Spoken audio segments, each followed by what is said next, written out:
Hi, Dennis Weiss, Eagle Communications. Welcome to Why Like Ike. Troy Elkins, are we in our happy place or what? Favorite part of the museum. Favorite part of the museum. We are going to talk to you about the weapons that were used in World War II, and we're going to talk to you about the museum itself. We're going to talk about what's happening, what's coming, but they let us film here. Makes us happy. Makes me very happy. Okay, so we are going to focus on squad rifles today. Squad equipment. Squad equipment, the TO&E of the U.S. Army squad landing on D-Day in 1944. Oh my goodness. Basically, once the war started, the Army continued evolving and improving on how it was fighting its battles. It fought on a principle of fire and maneuver. The basic unit for the Army was the platoon, but below that was the squad level, and each squad had a designation of scout, of rifleman, grenadier, and automatic rifleman. So for the rifleman, carried greatest battle implement ever devised, George C. Patton. One of his favorites, and this is actually a presentation model that's been donated to us. It was built by H&R in 1954, so it's post-war. Yeah. But this is the weapon that the U.S. carried for the most part during World War II. The U.S. was the only infantry force that had a predominant number of semi-automatic weapons. The British, the Germans, all the other forces carried, for the most part, bolt actions. So right out there is a group of grandpas going, my M1 Garand, my M1 Garand. It was a great weapon for its time, and still a very collector-specific wow, that weapon. thing is slick. Yes, so I'm going to rest it on my hip here, but also you have a national match, brand new quality sling, which is quite collectible in its own right. Wow, and that came in from a collection, right? Yes. Somebody donated this weapon to you. Pretty much all these weapons that you can see here that we'll have on the table came from one collection. Here. And he was a great benefactor to the Eisenhower Museum back in 1968. Look at the grain of the wood there. Yeah. So you're going to hear this 10 times today, if not 20. We're still looking for donation of weapons collections, of individual things, and we're going to prompt you as we go, so pay attention. Yeah. Okay. All right. So this would be the most part for what guys were carrying. They could also come equipped with a grenade launcher on the top, and your grenadiers would have that grenade launcher and be able to fire anti-personnel and anti-armor grenades. So, because we're famous for this, while you lay that down, we're going to do a segue. So I have to tell you a story. So my dad, World War II, he was the youngest of 3 boys that went to the war. He was fairly significant difference. So he went in the late war years. So during his qualification with the M1 Garand, his Garand would shoot 4 times and spit the clip. It's supposed to shoot 8 and spit the empty clip. So it would shoot 4 times and spit the clip.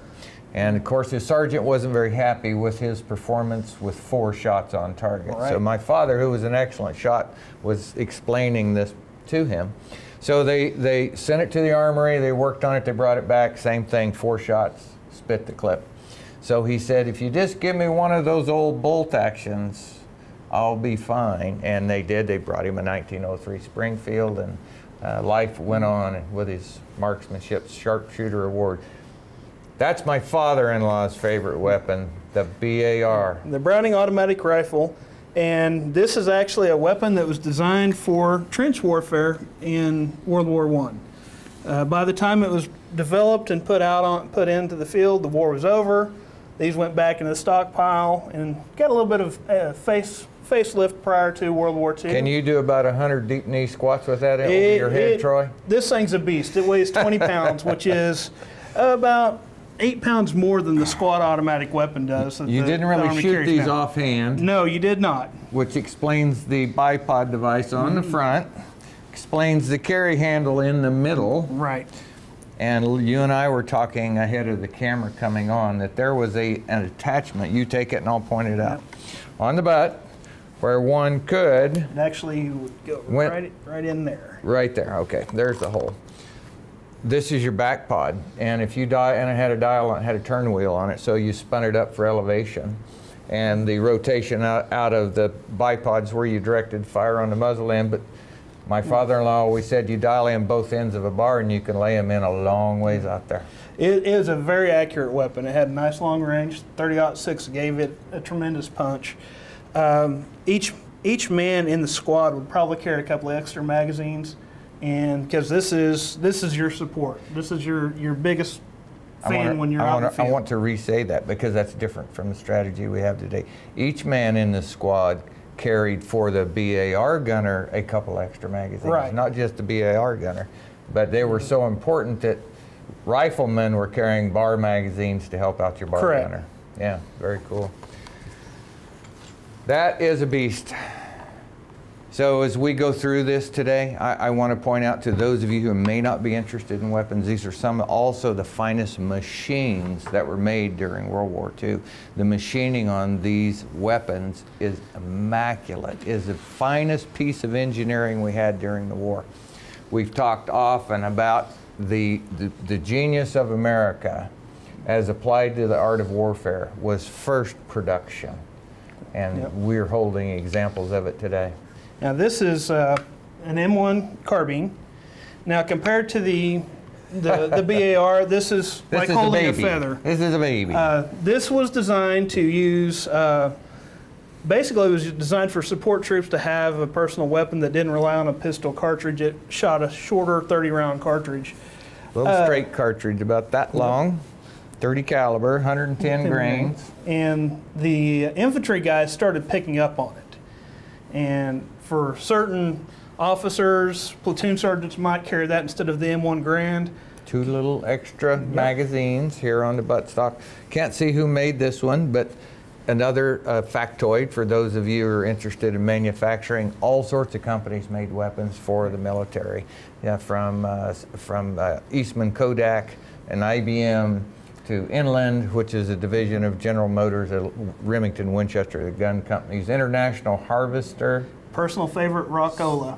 Smith Corona, the typewriter people. Companies that make typewriters and jukeboxes were making weapons. Yeah. So this is, this was not, at the time of D-Day, this wouldn't have been organic to most platoons or most squads. But once they landed and things started getting hot, the equipment changed rapidly, right. And each squad, each platoon would adapt to what they felt they needed for firepower. So later on, after you see people inland when you're looking at historic film, yeah. You see more of these than you saw Correct. Earlier. In the house-to-house. House-to-house, because this yeah. was a great house-to-house fighting weapon. Yeah. Easier to turn corners with. You're not trying to sling a full-size battle rifle through. Right. And so it was a much more effective weapon. Boy, you're doing good today, Troy. You just have all sorts of toys, and that's just what we have on the table. But coming up, we have a weapon that was used before the war, infamously, but during the war on the cause of freedom to very good effect. Yes. And that is? It's the M1A1 Thompson, or the Tommy gun. Of course, this again was a World War I weapon. It didn't make it to the trenches in time. After the war, Thompson started selling these for a pretty reasonable amount. Of course, they would come with a 50-round or 100-round drum magazine. And the gangsters in the 1920s and 30s made them popular. Al Capone, the St. Valentine's Day Massacre. Right. So you can tell this is a wartime model by the manufacturing differences. No fins on the barrel. The early ones were highly blued, highly machined, and would be pretty guns. Yep. You would have a forward hand grip. Right. You would have, starting in the late 20s, the Cuts compensator, which was actually developed in the jungles of Latin America when the Marines were actually using it in Dominican Republic. These are heavy, 9.5 pounds? Something like that. But they balance so well. They don't feel like 9.5 pounds. They ride pretty easy. It's 45 ACP, 230 grain bullet being launched about 900 feet a second, something like that. So I have a Tommy gun story for you.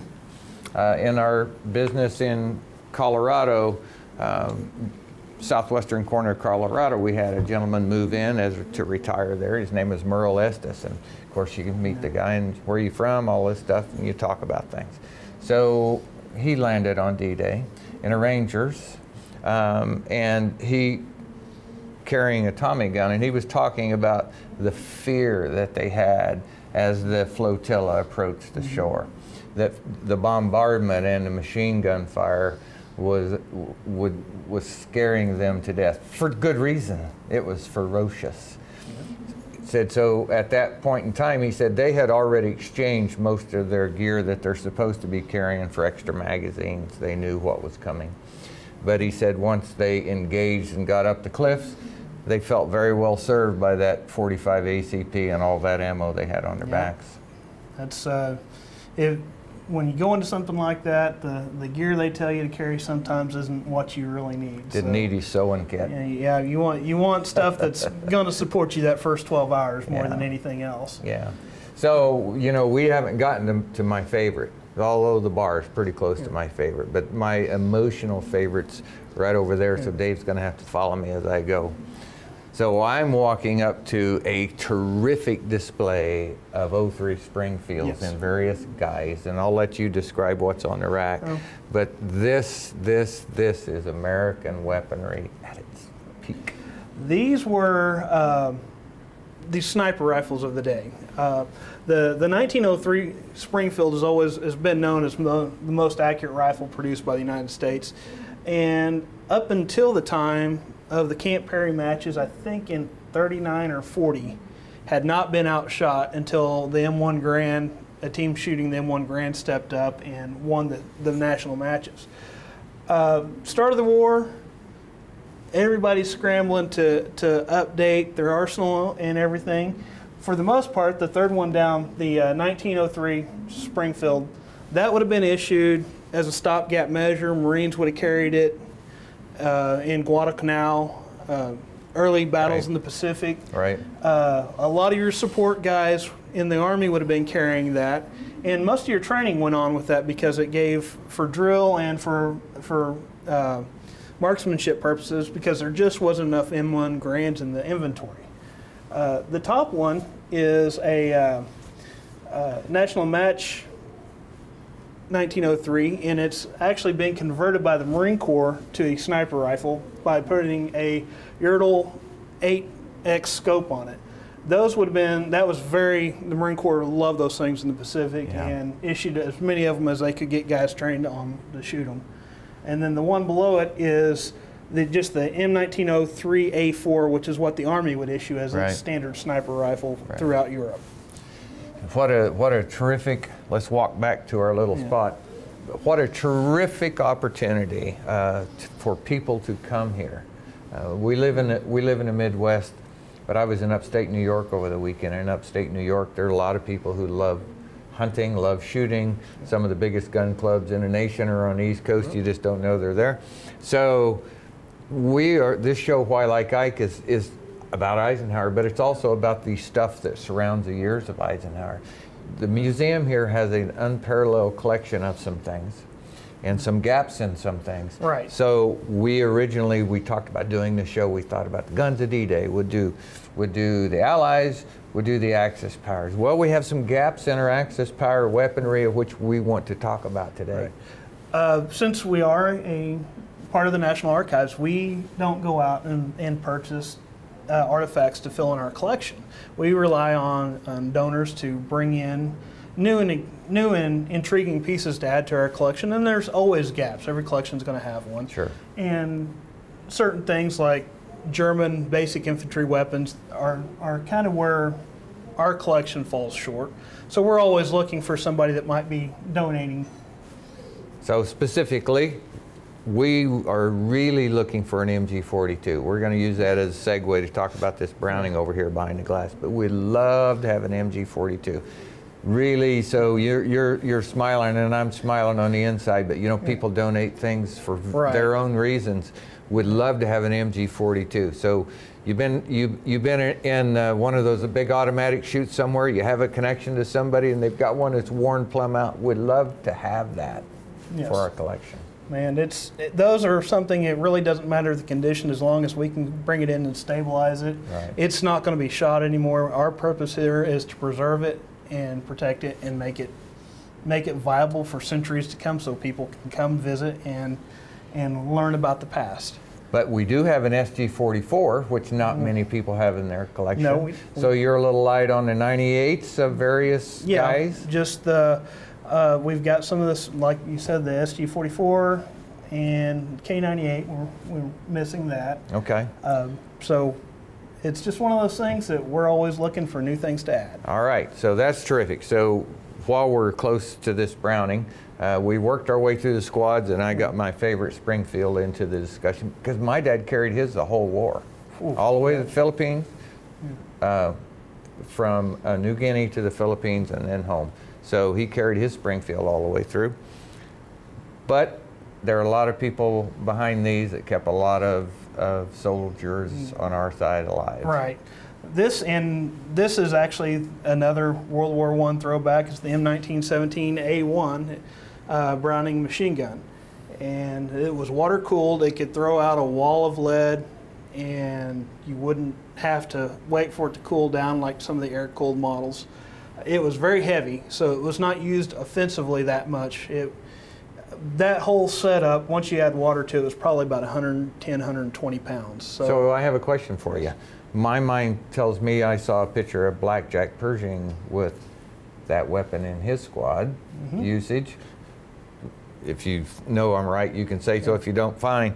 But our trip south of our border had one of these loaded on a horse as well. And that was the years that Eisenhower was a corporal and sergeant. It would have been the years that he would have been a lieutenant, and I don't think it would have been a 1917. It probably would have been a Colt machine gun, which they called the potato digger because the way the way the action worked is it dug a trench in front of you, basically. So we're going to have people as a public interest to Google that, but you can confirm or deny whether Blackjack Pershing had the 1917A1 or not, and we would love to hear from them. Okay. All right. So I want to point out, you know, this is something interests geeks, maybe not so much everybody else, but the same cartridge that's in that can tied to that 1917A1 fits in that M1 Garand and fits in that 1903 Springfield and that BAR. So weapons and ammunition commonality is a big component to resupply. Right. That made life a whole lot easier for logistics. Japan really had a serious problem because their machine guns fired different calibers. Right. You had some of them that had to fire oiled cartridges or grease cartridges. So if you had the wrong supply train, the wrong ammunition brought to you, you couldn't use it. You were out of the fight. Whereas if you had US 30 cal, you were set because it was going to go in most of your weapons. So Dave's already told us he can't pan to the pistol case, so we're going to have to wave our hands on this one. So the most famous handheld weapon of all times that still is working today in the military, the 1911 45 ACP pistol is in that case, about second from the top. Probably the longest continuous serving weapon we have. What do you think? Nope. Nope. What is it? The M2 50 caliber machine gun. Yes. That is the longest serving weapon there is. Okay. So we'll see how long. How about you take the M2 and I take the 45, and let's see 20 years from now which one's still working.